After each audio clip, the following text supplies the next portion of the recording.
Hello and welcome to all our listeners. Thank you for tuning in to the Capelle Podcast, where you can get insights from Capelle on navigating the recent trends in the business world.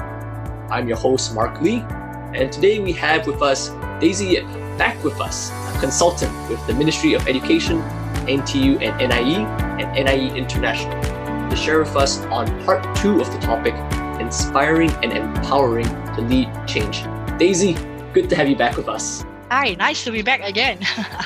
Yeah, Daisie, where we left off last time was really with this very inspiring story about how you provided vision, dreams really, but you managed to pair that with levels of system thinking, trusted counsel to really inspire your people to transform Greenridge into really an experience, into a place that so many people were proud of. I think that's what struck me, right? You had stakeholders everywhere from the government to the kid on the soccer field, right? The kid in the school itself that are just so inspired about what this place and what the experiences of this place have become for them. And we talked a bit on the group element, the system element of how that's possible, but I just couldn't help but feel, Daisie, there is an element of individual effort that made it possible as well, right? Because if people don't buy into this, people don't play their part, who's to say this really works out as it did? So maybe you can help our listeners dig into that a little bit, the element of individual change or effort that is so important in having this change be possible. I'm quite excited about your question. Really, at the end of the day, I go back to the quality of relationship. In a community, we need that. And these are people who make that whole network of community called an organization, Greenridge. Let me share with you those moments where every individual has their dreams because I excited in them a dream. Then I would like to empower them, provide them the resource to make that dream come true. Because it is an organizational dream too, although it's an individual dream. So for example, one of my young teachers, I asked her, what can we do if we want Greenridge to be popular? People know about us. And she just calmly said, we have a school band. A school band that really is synonymous with Greenridge Primary School. Sure, let's start a band. Again, we apply already, ask all the good questions and then at the end, decisional question. Another thing which I thought was very, very helpful in my journey of organizational change and empowering leadership is Sir John Whitmore's GROW model, where GROW, G stands for goals. Literally 2 feet on the ground, your head balanced between your shoulder. What? Already the objective. What are the goals? If it's very big, lofty goals, cut it down to specific objectives that will eventually make that goal. So goal setting is so important. Then after that, we check the reality of the goal, R. And then we look into options for possibility of achieving that goal. And finally, the will, W, the will to pursue and catch that goal. That guided me also together with ORID, and levels of perspective. So this young teacher came in and said, okay, let's set the goal.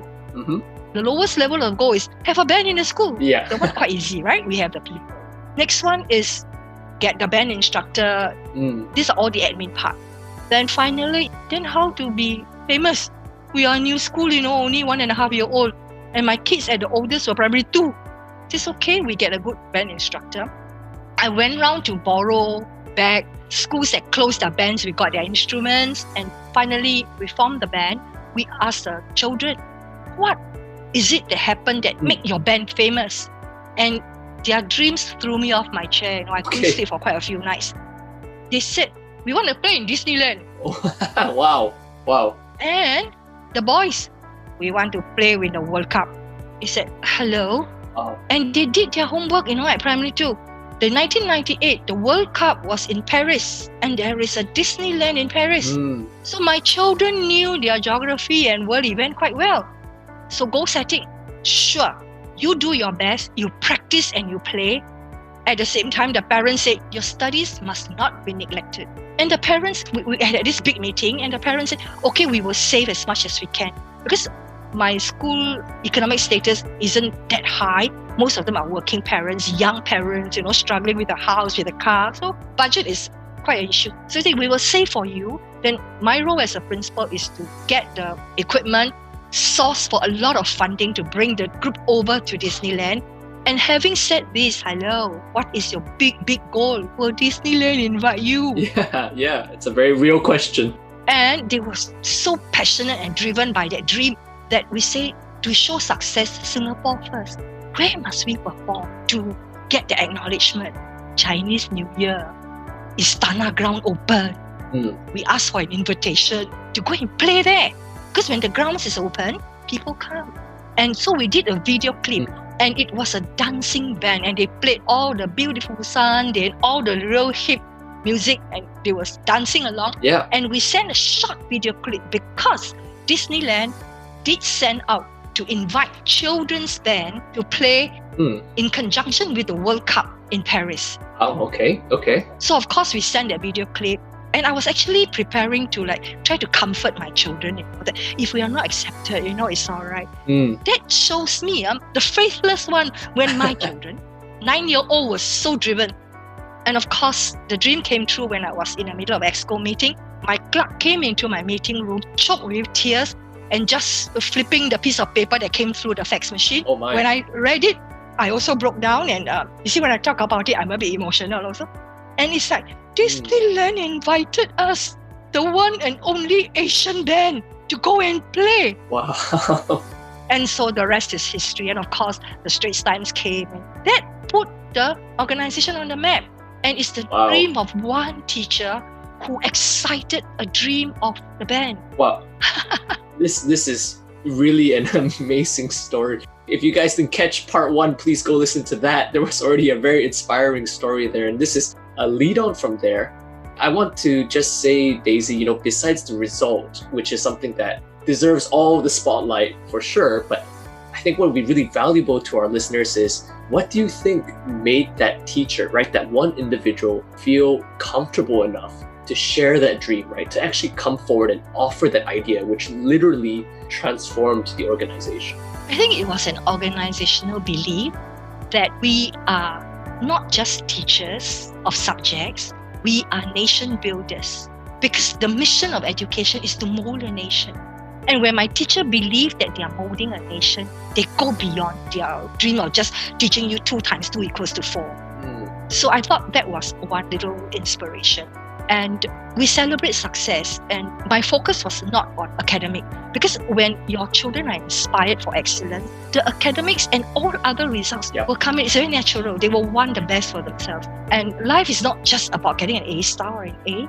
Life is about life skills. So she believed that through her band, the life skill of confidence, the life skill of love of music, love of life, etc., is there. So that was her dream. The parents believed that too. And the children there was a lot of crying for happiness. And so it's like empowering a dream.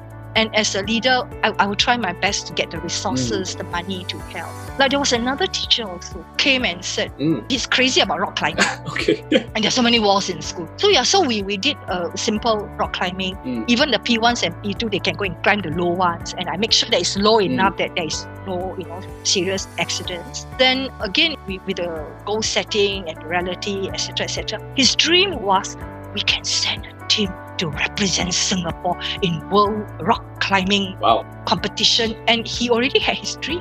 2 years down the road is in Phuket. Wow, my teachers really got a dream. I want to go Phuket, want to go Paris. Awesome. But again, that dream came true. 2 years, the children saved. They worked so hard. They climbed like nobody's business. And we just went. Yeah, it was a small team, so it was affordable. Then, of course, my husband and I took a little holiday on our own just to go there and support. And we were cheering like mad. We were only 2 Singaporeans there cheering. When the bell, ding, we count 5 seconds, they reached the top. For the Singapore team, it was struggle, but we were go, And yes, we didn't win any medals, but we won the hearts of courage and just dare to dream. And that is the motto of our for the Greenwich education. Just dare to dream, take risks, but all the precautions, Of course.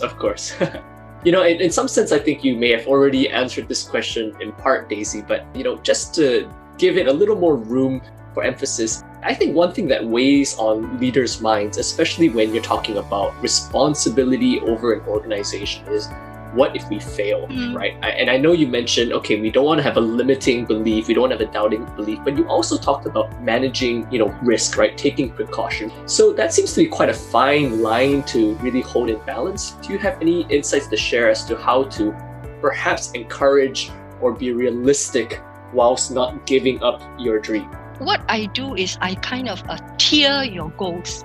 You want to go to Paris? Let's tier. We go Istana first, okay? So along the way, little ladder rungs that you climb. And if you fall, well, you land on something hard, soft, we are there to catch you.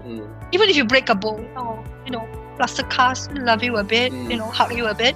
And just celebrate the learning. And the culture is important. Vocabulary is important too. No failure. It's what's the learning? At the end is what are your dreams? And then in realistic, step by step, bit by bit, and just share. Be there to encourage, be there to just give assurances where it is needed. And I think sincerity is important too, because if you get awesome, good, wonderful, if it is not that realistic, it may end up as no value. So again, sincerity and the encouragement.